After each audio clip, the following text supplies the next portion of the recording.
पूरे देश में इन दिनों खेती किसानी, तीन कृषि कानूनों और उसके विरोध में जारी अभूतपूर्व किसान आंदोलन की धूम मची है। सरकार खेती के कारपोरेटीकरण और कॉन्ट्रैक्ट फार्मिंग के लिए लाए अपने कानूनों को किसी भी कीमत पर रद्द करने को तैयार नहीं, और किसानों से रद्द कराने की अपनी मांग से तनिक भी पीछे हटने को तैयार नहीं।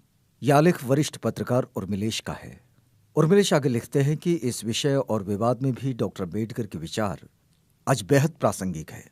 केंद्र सरकार और उसके शीर्ष नेता आज जरूर कहीं न कहीं जाकर डॉक्टर बाबा साहेब अम्बेडकर की मूर्ति या उनके चित्र पर फूल माला चढ़ाएंगे, उनकी महानता और दिव्यता का बखान भी करेंगे, पर वे खेती किसानी पर डॉक्टर बाबा साहेब अम्बेडकर के विचारों को हरगिज याद नहीं करेंगे। डॉक्टर अम्बेडकर के क्या विचार थे खेती किसानी पर? बहुत संक्षेप में। नंबर एक, बाबा साहेब कृषि और जमीन के राष्ट्रीयकरण और सामूहिक खेती के पक्षधर थे। वह कृषि को राज्य उद्योग का दर्जा देने को कहते थे। नंबर दो, राज्य अर्जित भूमि को मानक आकार के फार्मों में बांटेगा और उन्हें गांव के निवासियों के बीच पट्टेदार के तौर पर वितरित कर देगा, कुटुंब के समूह से निर्मित।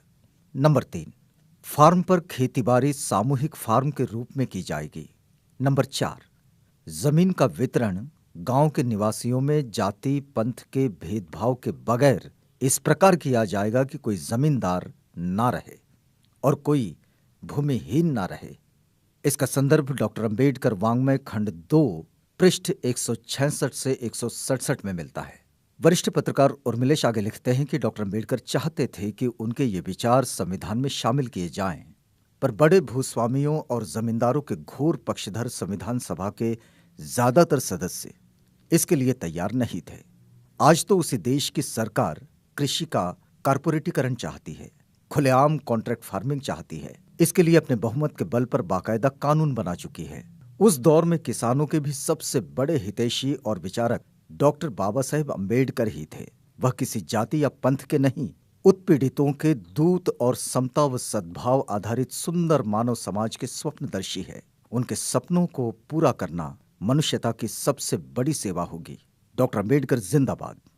ये आलेख वरिष्ठ पत्रकार उर्मिलेश का है, जो हमने उनसे साभार प्राप्त किया है।